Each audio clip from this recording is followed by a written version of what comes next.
ರಾಮಾನುಜದಯಾ ಪಾತ್ರಂ ಜ್ಞಾನವೈರಾಗ್ಯಭೂಷಣಂ ಶ್ರೀಮದ್ವೆಂಕಟನಾಥಾರ್ಯಂ ವಂದೇ ವೇದಾಂತದೇಶಿಕಂ. ಹರಿ ಓಂ. ಶ್ರೀ ಪಾದುಕಾ ಸಹಸ್ರ 59 ಪ್ರಭಾವ ಪದ್ಧತಿ 29. ನಾನು ವಸುಧಾ. ಎಲ್ಲರಿಗೂ ನಮಸ್ಕಾರ.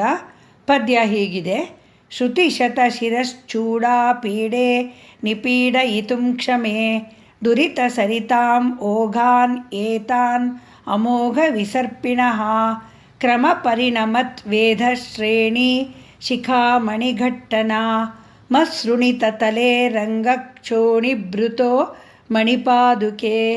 ಇದರ ಅರ್ಥ ಹೀಗಿದೆ: ಅನೇಕ ಶ್ರುತಿಗಳ ಅಲಂಕಾರವಾದ ಭಗವಂತನನ್ನು ತಲೆಯ ಮೇಲೆ ಅಲಂಕಾರವಾಗಿಟ್ಟುಕೊಂಡಿರುವ ಪಾದುಕೆಯೇ, ಕ್ರಮವರಿತು ಪಟ್ಟವನ್ನು ಪಡೆದಿರುವ ಬ್ರಹ್ಮರ ಸಾಲುಗಳಲ್ಲಿ ಅವರುಗಳ ತಲೆಯ ಮೇಲೆ ರತ್ನಗಳ ಉಜ್ಜುವಿಕೆಯಿಂದ ನುಣುಪಾದ ಪ್ರದೇಶವುಳ್ಳ ಶ್ರೀರಂಗನಾಥನ ರತ್ನಖಚಿತ ಪಾದುಕೆಗಳನ್ನು ತಡೆಯಿಲ್ಲದೆ ಹರಡಿರುವ ಪಾಪಗಳೆಂಬ ನದಿಗಳ ಪ್ರವಾಹಗಳನ್ನು ಹೋಗಲಾಡಿಸುವುದಕ್ಕೆ ಸಮರ್ಥರಾಗಿರುವಿರಿ.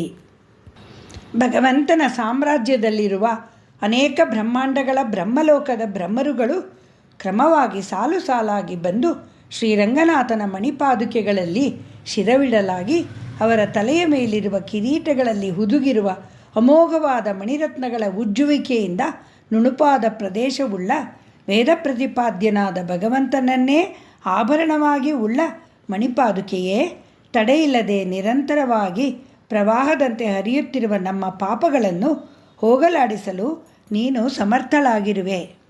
ಇದನ್ನು ಇನ್ನೂ ಸ್ವಲ್ಪ ಸರಳವಾಗಿ ಹೇಳಬೇಕೆಂದರೆ, ವೇದಗಳಿಗೆ ಆಭರಣ ಭಗವಂತ. ನೀನು ನಿನ್ನ ತಲೆಯ ಮೇಲೆ ಭಗವಂತನನ್ನು ಆಭರಣವಾಗಿ ಧರಿಸಿದ್ದೀಯ. ಮಣಿರತ್ನ ಖಚಿತವಾದ ಕಿರೀಟಗಳನ್ನು ಹಾಕಿಕೊಂಡ ಬ್ರಹ್ಮರುಗಳ ಸಾಲೆ ನಿನಗೆ ತಲೆಬಾಗಿ ನಮಸ್ಕರಿಸುವುದರಿಂದ ನುಣುಪಾದ ಮೇಲ್ಮೆಯುಳ್ಳ ನೀನು ನಮ್ಮ ಪಾಪಗಳನ್ನು ತೊಳೆದು ನಮ್ಮನ್ನು ಪರಿಶುದ್ಧರಾಗಿಸಲು ಸಮರ್ಥಳಾಗಿದ್ದೀಯಾ ಎಂದು ಸ್ತುತಿಸಿದ್ದಾರೆ ವೇದಾಂತ ದೇಶಿಕರು. ಭೂಮಿಯಲ್ಲಿ ಹುಟ್ಟಿದ ಜೀವಿಗಳಿಗೆ ಕರ್ಮ ಅನಿವಾರ್ಯ. ಕರ್ಮಕ್ಕೆ ತಕ್ಕಂತೆ ಪಾಪ ಪುಣ್ಯಗಳು ಅಂಟಿಕೊಳ್ಳುತ್ತವೆ, ಸಂಚಿತವಾಗುತ್ತಾ ಹೋಗುತ್ತವೆ. ಎಲ್ಲೋ ಬೆರಳೆಣಿಕೆಯಷ್ಟು ಜನ ಮಾತ್ರ ಭಗವಂತನ ಕೃಪೆಯಿಂದ ಪಾಪ ಪುಣ್ಯಗಳಿಂದ ಪಾರಾಗಬಲ್ಲರು. ಗಂಗೆಯಲ್ಲಿ ಮಿಂದ ಮನುಷ್ಯನ ಪಾಪಗಳು ನಾಶವಾಗುವಂತೆ ಪಾದುಕೆಯಲ್ಲಿ ತಲೆಯಿಟ್ಟು ಶರಣಾಗತಿ ಮಾಡುವವರ ಪಾಪಗಳನ್ನು ಪಾದುಕೆಗಳು ತೊಡೆದು ಹಾಕಬಲ್ಲವು ಎಂದಿದ್ದಾರೆ ಶ್ರೀ ವೇದಾಂತ ದೇಶಿಕರು. ಇಲ್ಲಿ ಪಾದುಕೆ ಎಂದರೆ ಆಚಾರ್ಯರು ಎಂದು ಅರ್ಥ ಮಾಡಿಕೊಳ್ಳಬೇಕು. ಭಗವಂತನಲ್ಲಿ ಆಚಾರ್ಯರ ಮೂಲಕ ಶರಣಾಗತಿ ಮಾಡಿದರೆ ಪಾಪಗಳು ತೊಳೆಯಲ್ಪಡುತ್ತದೆ ಎಂದರ್ಥ ಮಾಡಿಕೊಳ್ಳಬೇಕು. ಜೀವಾತ್ಮನು ಹುಟ್ಟುವಾಗಲೇ ಸಂಚಿತ ಕರ್ಮಗಳ ಮೂಟೆಗಳನ್ನು ಹೊತ್ತು ತಂದಿರುತ್ತಾನೆ. ಅಲ್ಲದೆ ಈಗಿನ ಕರ್ಮಗಳ ಅಂದರೆ ಪ್ರಾರಬ್ಧ ಕರ್ಮಗಳು ಮತ್ತೆ ಮತ್ತೆ ಸಂಚಿತವಾಗುತ್ತಿರುತ್ತದೆ. ಇದರಿಂದ ಕಳಚಿಕೊಂಡು ಮುಕ್ತಿ ಪಡೆಯಬೇಕಾದರೆ ಆಚಾರ್ಯರ ಮೂಲಕ ಭಗವಂತನನ್ನು ಒಲಿಸಿಕೊಳ್ಳಬೇಕು. ನಮ್ಮ ಪಾಪಗಳನ್ನು ತೊಳೆದು ನಮ್ಮನ್ನು ಪರಿಶುದ್ಧರನ್ನಾಗಿಸಿ ಭಗವಂತನ ಕೃಪಾ ಕಟಾಕ್ಷ ದೊರಕಿಸಿಕೊಡುವವನು ಆಚಾರ್ಯನು. ಪಾದುಕಾದೇವಿ ಎಂದು ಭಾವಿಸಿದರೂ, ನಮ್ಮಾಳ್ವಾರರು ಎಂದು ಭಾವಿಸಿದರೂ ಅವರೇ ಆಚಾರ್ಯರು. ಧ್ಯಾನ ಮುದ್ರೆ ಮಾಡಬೇಕು ಎಂದುಕೊಳ್ಳಿ. ಆಗ ಹೆಬ್ಬೆರಳನ್ನು ತೋರು ಬೆರಳನ್ನು ಜೋಡಿಸಬೇಕಾಗುತ್ತದೆ. ಹೆಬ್ಬೆರಳು ತೋರು ಬೆರಳುಗಳ ಮಧ್ಯೆ ಇರುವುದು ಕರ್ಮ. ಅದನ್ನು ದಾಟಿ ಹೋಗಿ ಹೆಬ್ಬೆರಳು ಎಷ್ಟು ಪ್ರಯತ್ನ ಪಟ್ಟರೂ ತೋರು ಬೆರಳ ತುದಿಯನ್ನು ಮುಟ್ಟಲು ಸಾಧ್ಯವಾಗುವುದಿಲ್ಲ. ಹೆಬ್ಬೆರಳು ಜೀವಾತ್ಮ, ತೋರು ಬೆರಳು ಪರಮಾತ್ಮ. ತೋರು ಬೆರಳು ಬಗ್ಗಿ ಹೆಬ್ಬೆರಳ ತುದಿಯನ್ನು ಮುಟ್ಟಿದಾಗ ಮಾತ್ರ ಜೀವಾತ್ಮ ಪರಮಾತ್ಮರ ಮಿಲನ. ಆದ್ದರಿಂದ ಜೀವಾತ್ಮರ ಪರಮಾತ್ಮರ ಮಿಲನವಾಗಲು ಭಗವಂತನೇ ಅನುಗ್ರಹಿಸಬೇಕು. ಆಂಡಾಳ್ ತನ್ನ ತಿರುಪ್ಪಾವೈಲಿ ಹೀಗೆ ಹೇಳುತ್ತಾಳೆ ತನ್ನ 2ನೆಯ ಪದ್ಯದಲ್ಲಿ: ಪಾರ್ಕಡಲುಳ್ ಪಯ್ಯತ್ತು ಇಂದ್ರ ಪರಮನಡಿ ಪಾಡಿ ಎಂದಳು. ಅಂದರೆ ಕ್ಷೀರಸಾಗರದಲ್ಲಿ ಮಲಗಿರುವ ಪರಮನ ಪಾದಗಳನ್ನು ಸ್ತುತಿಸಿ ಎಂದು. ಉಯ್ಯಂ 6 ಎಣ್ಣಿ ಎಂದು 6 ಅಂಗಗಳಲ್ಲಿ ಶರಣಾಗತಿ ಮಾಡಿ ಎಂದಳು. 5ನೆಯ ಪದ್ಯದಲ್ಲಿ: ತೂಯೋ ಮಾಯ ಒಂದು ನಾಂ ತೂಮಲರ್ ತೂವಿತ್ತೊಳುದು ವಾಯಿನಾಲ್ ಪಾಡಿ ಮನತ್ತಿನಾಲ್ ಸಿಂತಿಕ್ಯ ಪೋಯ ಪಿಳೆಯುಂ ಪುಗದುರುವಾನ್ ನಿಂದ್ರನವಂ ತೀನಿಲ್ ತೂಷಾಗುಂ ಎಂದಳು. ನಾವು ಸ್ನಾನ ಮಾಡಿ ಪರಿಶುದ್ಧ ಪುಷ್ಪಗಳಿಂದ ಅಂದರೆ ಭಗವದ್ಗುಣದಲ್ಲಿ ಸ್ನಾನ ಮಾಡಿ ಅಹಿಂಸಾದಿ ಪುಷ್ಪಗಳಿಂದ ಭಗವಂತನನ್ನು ಅರ್ಚಿಸಿದರೆ, ಕಾಯ ವಾಚ ಮನಸ ಧ್ಯಾನಿಸಿ ಶರಣಾಗತಿ ಮಾಡಿದರೆ ಜನ್ಮ ಜನ್ಮಾಂತರಗಳ ಪಾಪಗಳು ನೀಗುವುದಲ್ಲದೆ ಮುಂದೆ ಸಂಭವವಾಗುವ ಪಾಪಗಳು ಒದಗಿ ಬರದೆ ಸುಟ್ಟು ಭಸ್ಮವಾಗಿ ಬಿಡುತ್ತವೆ ಎಂದಿದ್ದಾಳೆ. ಶರಣಾಗತಿಯು ಫಲಿಸಬೇಕಾದರೆ ಆಚಾರ್ಯರುಗಳು ನಮಗೆ ಭಗವಂತನಿಗೆ ಇಷ್ಟವಾಗುವ ಹಾಗೆ ಬದುಕಿರಿ ಎಂದು ಹೇಳಿಕೊಡುತ್ತಾರೆ. ಇಷ್ಟವಾಗುವ ಹಾಗೆ ಬದುಕುವುದು ಎಂದರೆ ಆನುಕೂಲ್ಯಸ್ಯ ಸಂಕಲ್ಪಂ ಪ್ರಾತಿಕೂಲ್ಯಸ್ಯ ವರ್ಜನಂ ಎಂದು. ನಿನ್ನೆ ಆನುಕೂಲ್ಯಸ್ಯ ಸಂಕಲ್ಪಂ ಎಂಬುದಕ್ಕೆ ಒಂದು ಚಿಕ್ಕ ಕತೆ ಹೇಳಿದ್ದೇನೆ. ಈ ದಿನವೂ ಆನುಕೂಲ್ಯಸ್ಯ ಸಂಕಲ್ಪಂ ಪ್ರಾತಿಕೂಲ್ಯಸ್ಯ ವರ್ಜನಂ ಎಂಬುದಕ್ಕೆ ದಿನದಿನವೂ ನಮ್ಮ ಸುತ್ತ ನಡೆಯುತ್ತಿರುವ ಒಂದು ಚಿಕ್ಕ ಕಥೆಯನ್ನು ಹೇಳುತ್ತೇನೆ ಕೇಳಿ. ಶರಣಾಗತಿ ಫಲಿಸಬೇಕಾದರೆ, ಪಾಪಗಳ ಸರಪಳಿಯನ್ನು ಕಳಚಿಕೊಳ್ಳಬೇಕಾದರೆ, ಪಾಪಗಳನ್ನು ತೊಳೆದುಕೊಳ್ಳಬೇಕಾದರೆ ಹಿಂಸೆಯನ್ನು ಬಿಡಬೇಕು, ಸ್ವಾರ್ಥವನ್ನು ಬಿಡಬೇಕು, ಕರ್ತವ್ಯಗಳನ್ನು ಫಲಾಪೇಕ್ಷೆ ಇಲ್ಲದೆ ನಿಭಾಯಿಸಬೇಕು ಎಂದಿದ್ದಾನೆ ಶ್ರೀಕೃಷ್ಣ ಭಗವದ್ಗೀತೆಯಲ್ಲಿ. ಪಾಪ ಪುಣ್ಯಗಳ ಕಾನ್ಸೆಪ್ಟ್ ಕಾಲದಿಂದ ಕಾಲಕ್ಕೆ ಬದಲಾಗುತ್ತಿರುತ್ತದೆ. ದೇಶ, ಭಾಷೆ, ಸಂಸ್ಕೃತಿಗಳಿಗೆ ಅನುಗುಣವಾಗಿ ಬೇರೆ ಬೇರೆ ಆಯಾಮವನ್ನು ಪಡೆದುಕೊಳ್ಳುತ್ತದೆ. ಆದ್ದರಿಂದ ತುಂಬ ಸಮಯಗಳಲ್ಲಿ ನಾವು ಮಾಡುತ್ತಿರುವುದು ಪಾಪವೋ ಪುಣ್ಯವೋ ನಮಗೆ ತಿಳಿಯುವುದಿಲ್ಲ. ಲೌಕಿಕ ವಿದ್ಯೆಗಳನ್ನು ಎಷ್ಟು ಪಡೆದುಕೊಂಡರೂ ಅವು ಅರ್ಥಪ್ರಾಪ್ತಿಗಾಗಿ, ಅಧಿಕಾರಕ್ಕಾಗಿ, ಭೋಗ ಜೀವನಕ್ಕಾಗಿ ಸಹಾಯ ಮಾಡುತ್ತೇವೆಯೇ ಹೊರತು ಮುಕ್ತಿ ಪ್ರಾಪ್ತಿಗೆ ಸಹಾಯ ಮಾಡುವುದಿಲ್ಲ. ತಿಳಿದೋ ತಿಳಿಯದೆಯೋ ಪಾಪಗಳನ್ನು ಮಾಡುತ್ತಾ ಹೋಗುತ್ತೇವೆ. ಪಾಪಗಳನ್ನು ತೊಳೆಯಲು ಆಚಾರ್ಯರ ಕೃಪೆ ಬೇಕು. ಪಾಪಗಳು ಸುಟ್ಟು ಭಸ್ಮವಾಗಲು ಭಗವಂತನ ಅನುಗ್ರಹ ಬೇಕು. ಆಚಾರ್ಯರನ್ನು, ಭಗವಂತನನ್ನು ಒಲಿಸಿಕೊಳ್ಳಬೇಕೆಂದರೆ ಕನಿಷ್ಠ ಸ್ವಾರ್ಥತ್ಯಾಗ ಮಾಡಬೇಕು. ಮಾನವೀಯತೆಯಿಂದ ಬದುಕಬೇಕು. ಗುರು ಹಿರಿಯರನ್ನು ಗೌರವಿಸಬೇಕು. ವೇದಗಳು ಮಾತೃದೇವೋಭವ, ಪಿತೃದೇವೋಭವ, ಆಚಾರ್ಯ ದೇವೋಭವ, ಅತಿಥಿ ದೇವೋಭವ ಎಂದು ಹೇಳುತ್ತದೆ. ಶರಣಾಗತಿ ಫಲಿಸಬೇಕೆಂದರೆ ಕನಿಷ್ಠ ಅಷ್ಟನ್ನಾದರೂ ಅನುಷ್ಠಾನಕ್ಕೆ ತರಬೇಕು. ಒಂದು ಕತೆ ಹೇಳುತ್ತೇನೆ ಕೇಳಿ. ಇದು ಒಂದು ಸಂಸಾರದ ಕಥೆಯಲ್ಲ, ಅನೇಕ ಸಂಸಾರಗಳ ಕತೆ. ಒಂದು ಸಂಸಾರ, ಗಂಡ ಹೆಂಡತಿಗೆ 5-6 ಜನ ಮಕ್ಕಳಿದ್ದರು. ಗಂಡನಿಗೆ ಸಾಧಾರಣವಾದ ಒಂದು ಕೆಲಸ ಇತ್ತು. ಗಂಡ ಹೆಂಡತಿ ಇಬ್ಬರೂ ಕಷ್ಟಪಟ್ಟು ದುಡಿದು ಮಕ್ಕಳಿಗೆ ಒಳ್ಳೆಯ ವಿದ್ಯಾಭ್ಯಾಸ ಕೊಡಿಸಿದರು. ಮದುವೆ ಬಾಣಂತನಗಳನ್ನು ಮಾಡಿದರು. ಅಷ್ಟರ ಮಧ್ಯದಲ್ಲಿ ವಾಸವಿರಲು ಒಂದು ಮನೆಯನ್ನು ಕಟ್ಟಿಕೊಂಡರು. ಮಕ್ಕಳನ್ನು ನೆಲೆ ನಿಲ್ಲಿಸಲು ಅವರು ತಮ್ಮ ಎಷ್ಟೋ ಆಸೆಗಳನ್ನು ತ್ಯಾಗ ಮಾಡಬೇಕಾಯಿತು. ಆದರೆ ಅವರು ಅದನ್ನು ಸಂತೋಷದಿಂದಲೇ ಮಾಡಿದರು. ದೇವರ ದಯೆಯಿಂದ ಮಕ್ಕಳೆಲ್ಲ ಒಳ್ಳೆಯ ಓದಿ ಒಳ್ಳೊಳ್ಳೆಯ ಕೆಲಸ ಮಾಡಿ ಚೆನ್ನಾಗಿ ಸಂಪಾದಿಸಿ ಚೆನ್ನಾಗಿ ಬದುಕುತ್ತಿದ್ದರು. ಒಬ್ಬ ಮಗ ಮಾತ್ರ ಇವರಿರುವ ಊರಿನಲ್ಲೇ ಇದ್ದುದರಿಂದ ಇವರ ಜೊತೆಯಲ್ಲೇ ಇದ್ದನು. ಮದುವೆಯೂ ಆಯಿತು. 2 ಮಕ್ಕಳಾದರೂ ಅವರಿಗೆ. ಅವರೂ ಬೆಳೆದು ದೊಡ್ಡವರಾಗಿ ಬೇರೆ ಊರುಗಳಿಗೆ ಹೋದರು. ಕಾಲ ಉರುಳಿದ್ದು ತಿಳಿಯಲೇ ಇಲ್ಲ.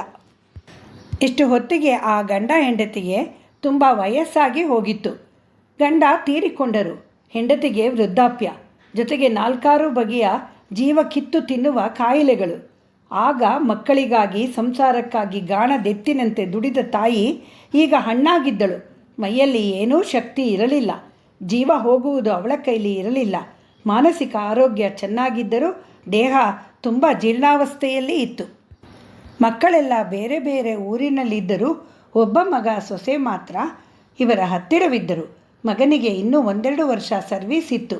ಸೊಸೆಗೆ ಅತ್ತೆಯನ್ನು ಕಂಡರೆ ಅಷ್ಟಕ್ಕಷ್ಟೇ ಆಗುತ್ತಿರಲಿಲ್ಲ. ಮಿಕ್ಕ ಮಕ್ಕಳು ಯಾರೂ ಕರೆದುಕೊಂಡು ಹೋಗಿ ನೋಡಿಕೊಳ್ಳುವುದಿಲ್ಲ, ಎಲ್ಲ ತನ್ನ ತಲೆಗೆ ಕಟ್ಟಿದ್ದಾರೆ ಎಂದು ಅಲವತ್ತುಕೊಳ್ಳುತ್ತಿದ್ದಳು.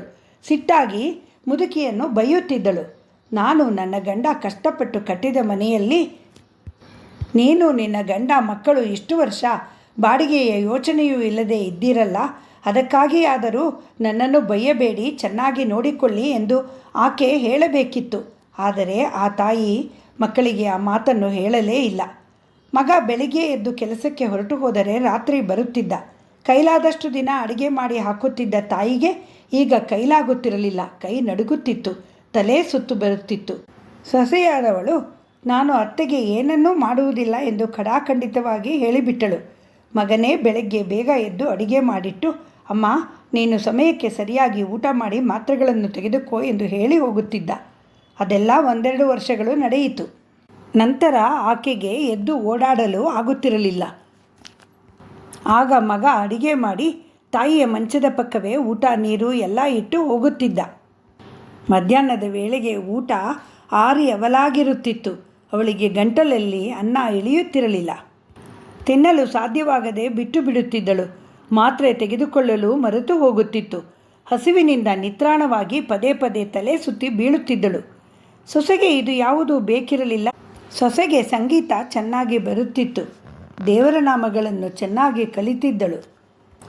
ಸ್ನೇಹಿತೆಯರ ಜೊತೆ ಒಂದು ಭಜನಾ ಮಂಡಳಿ ಮಾಡಿಕೊಂಡು ಅನೇಕ ದೇವಸ್ಥಾನಗಳಲ್ಲಿ ದಿನದಿನವೂ ಹಾಡುತ್ತಿದ್ದಳು. ಸ್ನೇಹಿತೆಯರ ಜೊತೆ ದೇವಸ್ಥಾನಗಳಿಗೆ, ತೀರ್ಥಯಾತ್ರೆಗಳಿಗೆ, ಪುಣ್ಯಕ್ಷೇತ್ರಗಳಿಗೆ ಹೋಗುವುದು ಅವಳಿಗೆ ಬಹಳ ಇಷ್ಟವಾಗುತ್ತಿತ್ತು. ವಾರದಲ್ಲಿ ಒಂದೆರಡು ದಿನ ವಿಷ್ಣು ಸಹಸ್ರನಾಮ, ಲಕ್ಷ್ಮೀ ಸಹಸ್ರನಾಮ ಇತ್ಯಾದಿಗಳೆಲ್ಲ ಎಲ್ಲರೂ ಸೇರಿ ಹೇಳಿಕೊಳ್ಳುತ್ತಿದ್ದರು. ತನಗೂ ಒಂದು ದಿನ ವಯಸ್ಸಾಗುತ್ತದೆ ಎಂದು ಸೊಸೆ ಮರೆತು ಹೋಗಿದ್ದಳು. ಅವಳು ತನ್ನದೇ ಆದ ಲೋಕದಲ್ಲಿ ವಿಹರಿಸುತ್ತಿದ್ದಳು. ಗಂಡ ಅಥವಾ ಯಾರಾದರೂ ಪ್ರಶ್ನೆ ಮಾಡಿದರೆ, ನನಗೂ ನನ್ನದೇ ಆದ ಆಸೆಗಳಿವೆ, ನನಗಿಷ್ಟವಾದ ರೀತಿಯಲ್ಲಿ ನಾನು ಬದುಕುತ್ತೇನೆ, ಆ ಅಧಿಕಾರ ನನಗಿದೆ, ಇಷ್ಟರ ಮೇಲೆ ಮಿಕ್ಕ ಮಕ್ಕಳು ಇದ್ದಾರಲ್ಲ, ಬಂದು ಕರೆದುಕೊಂಡು ಹೋಗಲಿ, ನೋಡಿಕೊಳ್ಳಲಿ ಅವರೇ ಎನ್ನುತ್ತಿದ್ದಳು. ಅವಳ ವಾದದಲ್ಲಿ ತಪ್ಪೇನೂ ಇರಲಿಲ್ಲ. ತ್ಯಾಗ ಮಾಡಬೇಕು ಎಂದು ಬೇರೆಯವರು ಬಲವಂತ ಮಾಡಲು ಸಾಧ್ಯವಿಲ್ಲ, ಅವರ ಮನಸ್ಸಿನೊಳಗಿಂದ ಬರಬೇಕು. ಇದ್ದುದರಲ್ಲಿ ಸ್ವಲ್ಪ ಅಡ್ಜಸ್ಟ್ ಮಾಡಿಕೊಂಡು ಅಮ್ಮನನ್ನು ನೋಡಿಕೋ ಎಂದು ಗಂಡ ಹೇಳುತ್ತಿದ್ದ. ಆದರೆ ಅವಳು ಕೇಳುತ್ತಿರಲಿಲ್ಲ. ನೆಂಟರಿಷ್ಟರು ಮುದುಕಿಯ ಪರಿಸ್ಥಿತಿ ನೋಡಿ ಬೇರೆ ಮಕ್ಕಳನ್ನು ವಿಚಾರಿಸಿದಾಗ ಅವರುಗಳು, ನಾವು ಮನೆಯಲ್ಲಿ ಪಾಲನ್ನು ಕೇಳಲ್ಲ, ಅಮ್ಮನನ್ನು ನೋಡಿಕೊಳ್ಳಲಿ ಎಂದು ಅವನಿಗೆ ಬಿಟ್ಟಿದ್ದೇವೆ, ಆದ್ದರಿಂದ ಅಮ್ಮನನ್ನು ನೋಡಿಕೊಳ್ಳುವುದು ಅವನ ಕರ್ತವ್ಯ ಎಂದು ಬಿಟ್ಟರು. ಒಟ್ಟಿನಲ್ಲಿ ಯಾರಿಗೂ ತಾಯಿಯನ್ನು ನೋಡಿಕೊಳ್ಳುವ ಮನಸ್ಸು ಇರಲಿಲ್ಲ. ಈಗ ಆ ಮುದುಕಿ ಇಲ್ಲ, ಸತ್ತು ಹೋಗಿದ್ದಾಳೆ. BP, ಸಕ್ಕರೆ ಕಾಯಿಲೆಗಳಿಂದ ನರಳುತ್ತಿದ್ದ ಆ ತಾಯಿಗೆ ಆರೈಕೆ ಒಂದು ಚೂರು ಇಲ್ಲದೆ, ಪೋಷಣೆ ಇಲ್ಲದೆ ಹಸುವಿನಿಂದ ತಲೆ ತಿರುಗಿ ಬಂದು ಬಿದ್ದು ತಲೆಯೊಡೆದು ಸತ್ತು ಹೋದಳು. ನಂತರ ಮಗನಿಗೆ ಜ್ಞಾನೋದಯವಾಯಿತು. ನಾನು ಹೇಗಾದರೂ ಅಮ್ಮನಿಗೆ ಇನ್ನೂ ಸ್ವಲ್ಪ ಅನುಕೂಲಗಳನ್ನು ಮಾಡಿಕೊಟ್ಟು ಚೆನ್ನಾಗಿ ನೋಡಿಕೊಳ್ಳಬಹುದಿತ್ತು ಎಂದು. ಚಿತೆಗೆ ಬೆಂಕಿ ಇಡುವಾಗ, ಶ್ರಾದ್ದ ಮಾಡುವಾಗ ತಪ್ಪು ಮಾಡಿಬಿಟ್ಟೆ ಎಂದು ಹತ್ತು ಗೋಳಾಡಿದ. ಏನು ಪ್ರಯೋಜನ? 6 ಮಕ್ಕಳನ್ನು ಸಾಕಿ ವಿದ್ಯಾವಂತರನ್ನಾಗಿ ಮಾಡಿ ನೆಲೆ ನಿಲ್ಲಿಸಿದ ಒಬ್ಬಳು ತಾಯಿಯನ್ನು ಗಮನಿಸಲು ಯಾರಿಗೂ ಪುರುಸೊತ್ತು ಇರಲಿಲ್ಲ, ಯಾರಿಗೂ ಬೇಕು ಇರಲಿಲ್ಲ. ಎಲ್ಲರಿಗೂ ಅವರದೇ ಸಂಸಾರದ ಆಗುಹೋಗುಗಳ ಕಡೆ ಗಮನ ಇತ್ತು. ಎಲ್ಲರಿಗೂ ಕಾಲಕಾಲಕ್ಕೆ ಉಣಿಸಿ ಬೆಳೆಸಿದ ತಾಯಿಗೆ ವಯಸ್ಸಾದ ಕಾಲದಲ್ಲಿ ದೇಹ ಜೀರ್ಣವಾಗಿರುವಾಗ ಒಂದು ತುತ್ತು ಊಟ ಸಿಗಲಿಲ್ಲ. ಇದು ಅಧರ್ಮವಾಗಿತ್ತು. ಈ ಪಾಪಕ್ಕೆ ಪ್ರಾಯಶ್ಚಿತ್ತವೂ ಇಲ್ಲ. ಆಚಾರ್ಯರು, ಭಗವಂತನು ಕ್ಷಮಿಸುವುದಿಲ್ಲ. ಪ್ರೀತಿ ಇಲ್ಲದೇ ಇದ್ದರೆ ಹೋಗಲಿ, ಗೌರವ ಕೃತಜ್ಞತೆಗಳಾದರೂ ಬೇಡವೇ? ಶ್ರೀರಾಮಚಂದ್ರ ಕಾಡಿಗೆ ತೆರಳಿದ ಮೊದಲನೇ ರಾತ್ರಿ ಲಕ್ಷ್ಮಣನ ಹತ್ತಿರ, ನನ್ನ ವಯಸ್ಸಾದ ಅಮ್ಮನನ್ನು ಬಿಟ್ಟು ಬಂದೆ, ನನ್ನಂತಹ ಕೃತಜ್ಞತೆ ಇಲ್ಲದ ಮಕ್ಕಳು ಯಾವ ದುರ್ಭಾಗ್ಯ ತಾಯಿಗೂ ಹುಟ್ಟಬಾರದು ಎಂದು ಕಣ್ಣೀರಿಡುತ್ತಾನೆ. ನಂತರ ಆಂಜನೇಯ ಸೀತೆಯನ್ನು ನೋಡಿಕೊಂಡು ಬಂದು ರಾಮನಿಗೆ ಅವಳಿತ್ತ ಚೂಡಾಮಣಿಯನ್ನು ತಲುಪಿಸಿ ಅವಳ ಕ್ಷೇಮ ಸಮಾಚಾರ ಹೇಳಿದಾಗ, ನಿನ್ನ ಈ ಉಪಕಾರಕ್ಕೆ ನಾನೇನು ಪ್ರತ್ಯುಪಕಾರ ಮಾಡಬಲ್ಲೆ ಎಂದು ಹನುಮಂತನನ್ನು ಕೃತಜ್ಞತೆಯಿಂದ ಬಿಗಿದಪ್ಪುತ್ತಾನೆ. ಸಾಕು ಪ್ರಾಣಿಗಳು ಸಹ ಅನ್ನ ಹಾಕಿದ ಯಜಮಾನನಿಗೆ ಕೃತಜ್ಞವಾಗಿರುತ್ತವೆ, ಇನ್ನು ಮನುಷ್ಯರಿಗೆ ಬೇಡವೇ? ಆಚಾರ್ಯರುಗಳು ತಮ್ಮ ಶಿಷ್ಯರ ಮನಸ್ಸನ್ನು ತಿದ್ದುತ್ತಾರೆ, ಒಳ್ಳೆಯದನ್ನು ಹೇಳಿಕೊಡುತ್ತಾರೆ. ಆದುದರಿಂದಲೇ ಶ್ರೀ ವೇದಾಂತ ದೇಶಿಕರು ನೇರವಾಗಿ ಭಗವಂತನನ್ನು ಪಾಪಗಳಿಂದ ಮುಕ್ತಿ ಕೊಡು ಎನ್ನದೇ ಆಚಾರ್ಯರೂಪಿ ಪಾದುಕೆಯನ್ನು ಅಥವಾ ನಮ್ಮಾಳ್ವಾರರನ್ನು ಪ್ರಾರ್ಥಿಸಿದ್ದಾರೆ. ನಾವು ಸಹ ಧರ್ಮದ ದಾರಿಯಲ್ಲಿ ನಡೆಯೋಣ, ಮಕ್ಕಳಿಗೆ ಮತ್ತು ಸಮಾಜಕ್ಕೆ ಆದರ್ಶಪ್ರಾಯರಾಗಿರೋಣ. ಶ್ರೀ ರಂಗಮಣಿ ಪಾದುಕಾಭ್ಯಾಂ ನಮಃ. ಶ್ರೀ ನಿಗಮಾಂತ ಮಹಾದೇಶಿಕಾಯ ನಮಃ.